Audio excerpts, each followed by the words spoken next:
오늘 이 시간에는 요한복음 5장 29절과 사도행전 24장 15절을 중심으로 해서 알기 전에 믿으라 사람의 부활, 이런 제 말씀 상고하는 가운데 피차의 은혜 받기를 원합니다.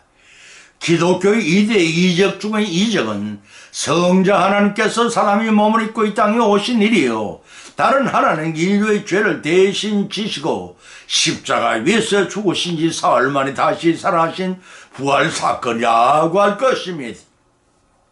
그러나 불신자들은 물론 이거니와 신자 중에서도 예수님의 부활을 믿지 못하는 의심하는 이들이 적지는 않습니다. 어거스틴은 알기 위해서는 먼저 믿으라고 하였습니다. 영국의 역사 철학자 토인비는 말하기를, 사람들의 주의와 주장은 그것이 진리라 할지라도 100년을 넘기지 못하지만 하나님의 성경은 2000년 넘도록 늘 새롭게 느껴지고 지금도 베스트셀러인 것은 참 진리의 말씀이기 때문이라고 하였습니다. 토인비가 필요하지 않았더라도 성경은 하나님의 무한 진리요 거짓됨이 없이 사실대로 기록된 책입니다. 하물며 구약 성경 도처에 인류 구원을 위해 대속주 곧 메시아를 보내시겠다는 말씀대로 예수님 보내주셨고, 또한 예수님께서 인류 구속 사역을 성취하시고 부활하신 일이시겠습니까? 예수님의 부활은 역사적인 사실이요, 부활의 첫 열매로 성도들에게도 부활에 참여할 수 있음을 보여주신 것입니다. 이 시간 오전 정가한 예수님의 부활, 예수님의 부활을 근거로 하여 성도들이 부활에 대한 세 가지 말씀을 조명해 보고자 합니다. 그 첫째는 성도의 영적인 부활입니다. 고로새서 2장 12절 15절을 찾으면 너희가 세례로 그리스도와 함께 장사된 바 되었고 또 죽은 자들 가운데서 그를 일으키신 하나님의 사역을 믿음으로 말미암아 그 안에서 함께 일으키심을 받았느니라. 또 너희의 범죄와 육체의 무할례로 죽었던 너희를 하나님이 그와 함께 살리시고 우리를 거스리고 우리를 대적하는 의문에선 정서를 도말하시고 재해 버리사 십자가에 못 박으시고 정사와 권세를 버려 밝히 드러내시고 십자가로 선의하셨느니라고 하셨습니다. 사랑하는 성도 여러분, 매년 우리는 부활하신 주님의 고난을 받으신 골고다를 생각하게 되고 십자가를 연상하게 됩니다. 그때 그 십자가를 상상하면서 여러분 무엇을 느끼고 계십니까? 놀라운 하나님의 은혜와 우리 구주 예수님의 희생적인 그 사랑이 전달되지 않으시는지요? 자신의 몸을 내어주시기까지 우리를 죽음에서 구원하신 은총을 받는 우리들은 과연 자기 목소리의 십자가를 메고 승리의 삶을 살아가고 있는지 한 번쯤 우리 자신을 돌이켜보시기 바랍니다. 주님은 이사야 선지자의 입을 통하여 우리를 얼마나 사랑하신가를 이사야 43장 1, 2절에서 말씀하시기를, 너는 두려움 말라, 내가 너를 구속하였고 내가 너를 지명하여 불러나니 너는 내 것이라. 네가 물 가운데로 지날 때 내가 함께할 것이라. 강을 건널 때 물이 너를 침몰치 못할 것이며 네가 불 가운데로 행할 때에도 타지 않을 것이요 불꽃이 너를 사르지 못하는 대접 나는 여호와 네 하나님이여 이스라엘 거룩한 자여 네 구원자이심이라고 밝히고 놓고 있습니다. 이렇듯 우리를 예지중지하신 하나님은 에베소 2장 15절 18절에서는 원수된 것 곧 의문에 속한 계명의 율법을 자기의 육체로 폐하셨으니 이는 이들로 자기 안에서 한 세 사람을 지어 화평케 하시고 또 십자가로 이 둘을 한 몸으로 하나님께 화목하게 하려 하심이라. 원수된 것을 십자가로 소멸하시고 또 오셔서 먼 데 있는 너에게 평안을 전달하고 가까운 데 있는 자들에게 평안을 전하셨으니 이런 저로 말미암아 우리 둘이 한 성령 안에서 아버지께 나가는 없게 하렴이라고 우리 믿는 자들의 부활에 대해 그 성체의 목적이 무엇인지를 밝히고 계십니다. 문제는 우리 성도들의 공무나 선행으로 부활이 주로 주어지는 것이 아니란 사실이 본문 11에서도 기록하기를 세례로 그리스도와 함께 장사된 바 되고 또 함께 일으키신 바 되었느니라고 하였습니다.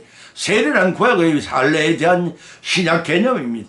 때문에 참된 할례는 곧 성령의 할례를 말합니다. 이런 인류의 모든 죄를 지시고 십자가에 달려 장사된 그리스도와 함께 자기의 모든 육신을 것을 묻고 죽은 자 가운데 부활하신 그리스도와 함께 다시 살아나는 것입니다. 고린도후서 5장 17절의 말씀입니다. 그것은 순간의 거듭남인 동시에 계속적인 변화이기도 합니다. 이러한 거듭난 변화에 대해서 본문 14절에서는 범죄와 육체의 무할례로 죽었던 너희를 그와 함께 살리시고 라고 하였습니다. 여기서 범죄란 일반적인 죄가 아닌 구체적인 행악 또는 과오를 지칭합니다. 또한 육체의 무할례, 헬라어 아크로비스티아 테스 사라코스라는 말은 문자 그대로 육체의 할례를 행하지 않는다는 의미가 아니라 육신이라는 죄, 로마 7장 5절을 벗지 못한 상태 곧 마음의 할례를 받지 못한 상태를 가리킨다고 신명기 10장 16절 1회 4장 4절에 밝혀놓고 있습니다. 또한 본절에서 죽었다는 의미는 인간의 죄로 말미암아 하나님과 영적 교제가 단절되었다는 의미입니다. 그리고 하나님과의 단절은 그 자체가 죽음의 형벌입니다. 그러나 하나님께서는 그러한 상태의 인간을 불쌍히 여기시고 그리스도 안에서 죄를 용서하시며 십자가에서 죽으시고 부활하실 때 함께 살리시어 영광과 진리 가운데로 옮겨주셨습니다. 이것이 하나님의 친히 우리 성도들에게 행케 하신 할례와 세례 및 본절 중반절 이하에서 의문을 정수를 도말하시고 자여 버리사 십자가에 못 박으시고라는 말씀이 나옵니다. 인간은 도저히 653가지나 되는 율법을 다 지킬 수가 없습니다. 그래서 하나님이 율법 이외의 법을 세우셨고 그 법으로 인간을 구원하시고자 계획하셨습니다. 로마서 3장 9절 28절의 말씀입니다. 그것이 바로 십자가의 법입니다. 다시 말해서 하나님은 무죄 무험하신 독생자 예수님을 율법의 구주에게 내어주사 십자가에 죽게 하시면 누구든지 십자가로 나오는 자에게는 죄를 용서하시고 새롭게 거듭남을 입어 영생을 얻게 하셨습니다. 이런 그리스도께서 율법의 모든 저주를 짊어지시고 십자가에 못 박히신 것이므로 사실상 율법 자체가 십자가에 못 박혔던 것입니다. 그러므로 율법은 더 이상 그리스도 안에 있는 자에게는 아무런 영향력도 행사할 수가 없게 된 것이니 그래서 본문 15절에서는 정사와 권세를 벗어버려 성령하셨느니라고 하였는데 여기서 정사와 권세는 일반적으로 천사의 직분을 가리킨 용어로 사용된 본절에서는 타락한 악한 천사를 지칭하는 말로 사용되었습니다. 따라서 예수님께서 십자가에서 사탄의 세상을 다스리는 정사와 사망의 권세를 격파하시고 그 힘에 벗어났다는 뜻입니다. 또 벗어났다는 단어와 아울러 예수님께서 사탄의 세력을 완전히 쳐보신 것을 나타낸 말입니다. 이런 뱀에게 발꿈치를 물려 잠시 죽으셨으나 곧 사망의 권세를 정복하시고 부활의 성리를 쟁취하신다는 창세기 15장의 원시 복음을 성취케 하신 것입니다.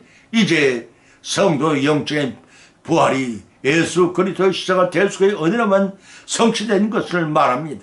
주님의 십자가의 도를 믿고 부활의 첫 열매가 되신 예수님을 본받아 우리 목소리 십자가를 끝까지 지시는 인내로 부활의 성령의 멸류관을 모두 받아 서시는 축복을 누리시기를 예수님의 이름으로 간절히 축원드립니다. 두 번째는 성도들의 육신적인 부활입니다. 요한복음 11장 23절로 24절을 찾아보면 기록하기를 예수님께서 가라사대 네 오라비가 다시 살아나리라 말하다가 가로되 마지막 날 부활에는 다시 살 줄을 내가 아나이다. 예수님께서 가라사대 나는 부활이요 생명이니 나를 믿는 자는 죽어도 살겠고 살아서 나를 믿는 자는 영원히 죽지 아니하리니 이것을 네가 믿느냐고 반문하셨습니다. 또 갈라디아서 5장 24절에서 그리스도 예수님의 사람들은 육체와 함께 그의 정과 욕심을 십자가에 못 박았니라고 기록해놓고 있습니다. 본문의 말씀은 나사로가 병들었다는 말씀을 듣고 이틀이나 더 지체하신 예수님께서는 나사로가 죽은 지 3일 후에야 베단이 도착하였습니다. 그때는 이미 나사로가 죽어서 장사까지 마친 이후의 일이었으면 그토록 기다리는 예수님 베다니 집 부근에 도착하시다는 소식을 접한 마르다는 많은 문상객들로 혼잡한 집안일을 마리아에게 맡기고 마을 입구로 내달려가 예수를 맞이했습니다. 마르다가 예수님을 앉아 첫 마디가 주께서 여기 계셨더라면 네 오라버니가 죽지 아니하였겠나이다 라고 말하는 것이었으면 그러자 예수님께서는 나는 부활이요 생명이 나를 믿는 자는 죽어도 살겠고 무릇 살아서 나를 믿는 자는 영원히 죽지 아니라고 대답하셨습니다. 이 말씀을 통해서 자신이 하나님이신가 인생의 생명을 주관하시는 자가 되심을 계시하셨습니다. 그러나 마르다는 이런 예수님의 말씀을 단순한 위로의 말로 받아들였습니다. 비록 오라비가 지금 살아날 수 없지만 마지막 부활 때는 예수님이 살려주실 것을 믿어 의심지 않았습니다. 이런 마르다가 예수님께 적시로 나사를 살려주시를 믿지 못했지만 예수님을 세상을 구원하신 하나님의 아들 그리스도이심을 믿은 대단한 신앙 고백이기도 한 것이었습니다. 그때 예수님이 본문 23절을 통해 말씀하시는 네 오라비가 다시 살리라고 충격 이 말씀을 선언하셨습니다. 그 이후 나사로가 묻혀있는 곳으로 안내를 받고 예수님께서는 죽은 나흘이 되었어 냄새가 나는 무덤을 향해 나사로야 나오너라 큰 소리를 명하시자 수족과 얼굴을 배로 동인 채 나오는 그를 예수님께서는 직접 풀어서 돌아다니게 하신 이적을 베풀어 주셨습니다. 할렐루야 할렐루야. 요한복음 5장 28절 20절에 기록하기를 이를 기히 여기지 말라. 무덤 속에 있는 자가 다 그의 음성을 들을 때가 오나니 선한 일을 한 자는 생명의 부활로 악한 일을 한 자는 심판의 부활로 나오리라 하셨는데 여기서 주목한 사실은 죽은 나사로를 살린 것은 부활의 예표로서 죽은 육신의 목숨을 살린 것이 부활이 아니란 점입니다. 부활은 육신이 죽은 이후에 영혼은 불면인지라 신자는 영생의 부활로 불신한 심판의 부활로 인간은 부활하여 인간으로 태어난 모든 이들이 최후의 심판 앞에 설 것입니다.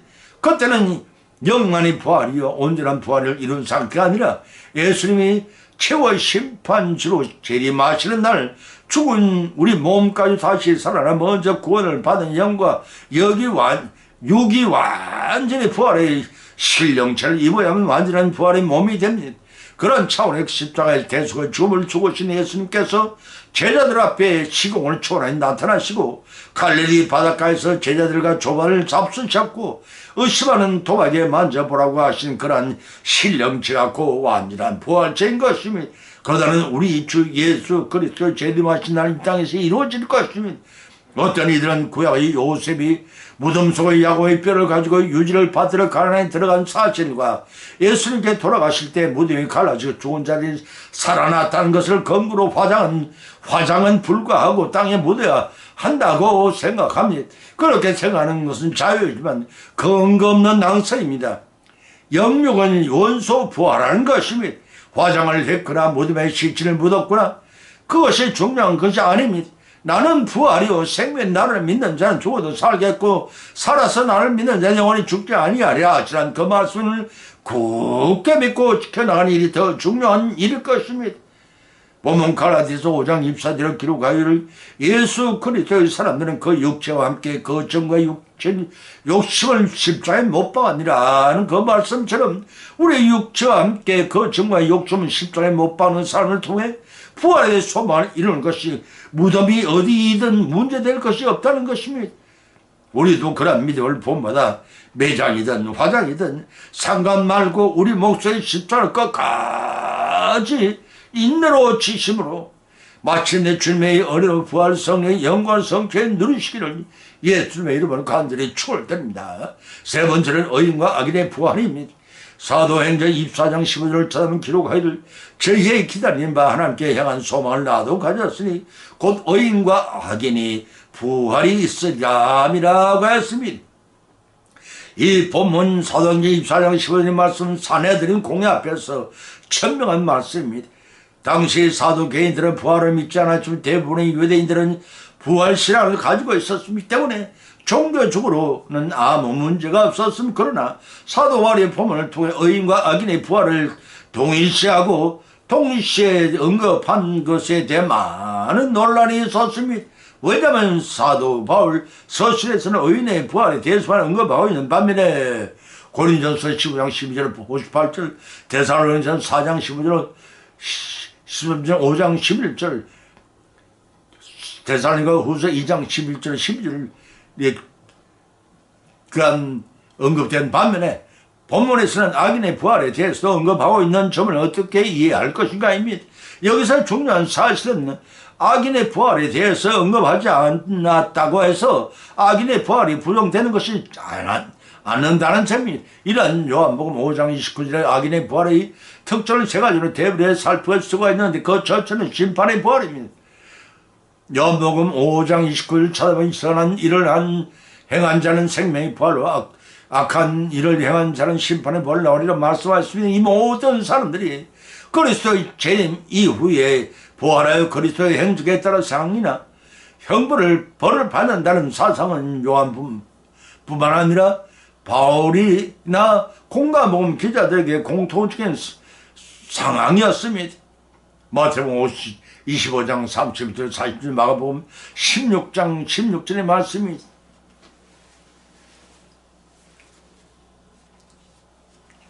그런 선한 일을 행한 자나 혹은 악한 일을 행한 자란 표현은 도덕적인 차원의 문제가 아니라 24장 언급된 대로 내 말을 듣고 또 나를 보내시는 믿는 것의 기준입니다. 다시 말해서 믿음이 영생과 영벌의 최후적인 기준이 된다는 것입니다. 그 둘째의 사망에 이릅니다. 계시록 20장 14절을 찾아보면 사망과 업무도 불못에 던져오니 이것은 둘째 사망 곧 불못이라 하고 했습니다. 여기서 제시한 둘째 사망에는 첫째의 사망이 있다는 뜻을 내포하는 말이 됩니다. 그런 차원의 첫째 사망에는 사람이 이 세상에 태어나 살다가 어느 날 하나님 부르심 받고 육신의 목숨에 끊어지는 것을 말합니다. 그와는 달리 둘째 사망이란 하나님과의 영적인 교제가 끊어진 채 영원한 지옥 형벌을 받는다는 것을 말합니다. 다시 말해서 불신자들이 사탄과 그를 따르는 짐승과 같이 계시록 19장 20절 입장 10절 말씀입니다. 영원한 유황불못 곧 지옥에 처하게 될 것임을 상징으로 표현한 동시에 더 이상 죽음이 세상에 사망과 업무가 없을 것을 암시하신 말입니다. 다시 말해서 사망과 업무란 죽음을 뜻하는 것으로 그것이 인격화되어서 지옥에 떨어진다는 것은 더 이상 죽음이 세상에 존재하지 않게 됩니다. 또 둘째 사망이란 육체의 죽음과는 달리 영원한 지옥 형벌에 처해지는 것을 의미합니다. 사람은 누구나 한 번은 육체의 죽음을 맛보는데 불신자는 다시금 영원한 형벌을 당하게 되므로 그것을 둘째 사망이라 일컫습니다. 그러나 생명체에 기록된 성도는 이 둘째 사망에 이르지 아니한다는 사실을 믿으시기 바랍니다. 그 세 번째는 영원히 고통을 당합니다. 계시록 20장 15절은 누구든지 생명축에 기록되지 못한 일 불못에 던져오라고 하였습니다. 이로써 본질의 하나님의 심판에 대한 언급이 끝이 납니다. 마지막 상황에서 저자 요한은 생명체의 중요성을 다시 한번 강조한 것입니다. 인간은 평소에 그가 어떠한 인품과 덕망과 권세를 소유했을지를 막론하고 생명체에 그 이름이 기록되지 못하면 하나님의 최후의 심판들의 지옥 형벌을 당할 수밖에 없습니다. 그러므로 우리는 하나님의 생명체에 기록될 수 있는 유일한 길은 예수를 믿고 그 뜻대로 사는 사실을 명심해야 합니다. 그렇게 함으로써 자신을 구원에 이르게 할 뿐 아니라 또한 복음을 사람들에게 전하며 그들과 함께 하나님 나라를 손잡고 가도록 노력하며 수고해야 할 것입니다. 이제 사람의 부활은 악인과 의인에게도 다 같이 이루어진다는 사실입니다. 그러나 그 부활은 심은 대로 거두게 하시는 영원한 부활입니다. 재림하실 때 육신마저도 부활하여 온전한 구원을 이루어 영생을 성취하여 누리시는 축복을 다 받고 누리시기를 예수님 이름으로 간절히 축원드립니다. 오늘 말씀입니다. 오늘 알기 전에 믿으라 사람이 부활이라는 제 말씀을 상고하는 건데 피차의 은혜를 믿음대로 은혜를 받아 또한 세 가지 교훈을 받은 줄 압니다. 그 첫 번째는 사람의 부활에 영적인 부활이 있습니다. 두 번째는 사람의 부활에 육신적인 부활이 있습니다. 세 번째는 부활에는 의인과 악인의 부활도 있습니다. 영육 간의 완전한 부활을 위하여 영생 복락을 누리도록 소망을 주신 것이 예수님의 첫 번째 열매로서의 부활입니다. 이상의 세 가지 말씀을 교훈으로 받은 것을 걷지 마십시다. 우리의 실생활 가운데 받은 말씀을 실천하고 적용하심으로써 어느덧 믿음의 성숙되어 예비하신 하늘의 복을 다 받고 누리시기를 예수님의 이름으로 간절히 축원드립니다. 찬송가 491장을 올립니다.